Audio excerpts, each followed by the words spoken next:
To be equally minded is to be peacefully minded, for a man cannot be said to have arrived at peace who allows his mind to be disturbed and thrown off the balance by occurrences.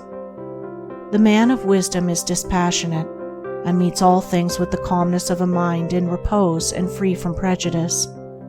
He is not a partisan, but having put away passion, and is always at peace with himself and the world, not taking sides nor defending himself, but sympathizing with all.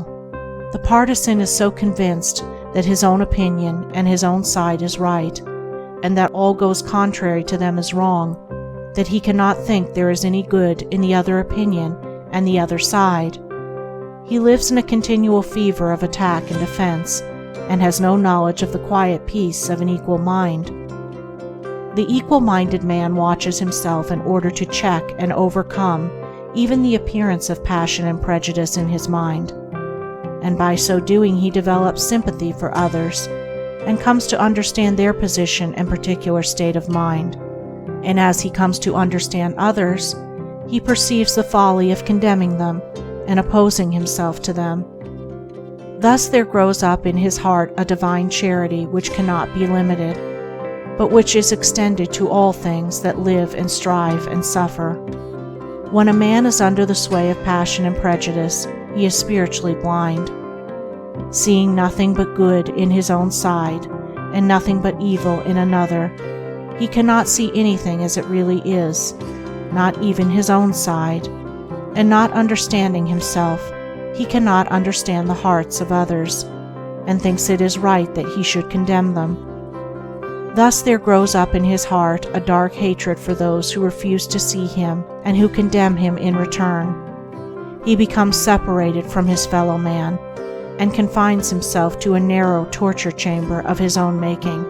Sweet and peaceful are the days of the equal-minded man, fruitful in good, and rich in manifold blessings. Guided by wisdom, he avoids those pathways which lead down to hatred and sorrow and pain, and takes those which lead up to love and peace and bliss.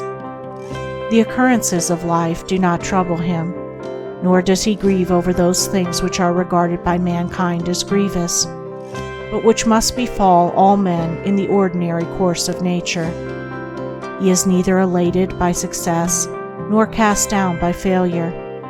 He sees the events of his life arranged in their proper proportions, and can find no room for selfish wishes or vain regrets, for vain anticipations and childish disappointments.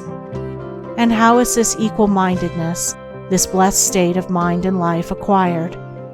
Only by overcoming oneself, only by purifying one's own heart, for the purification of the heart leads to unbiased comprehension.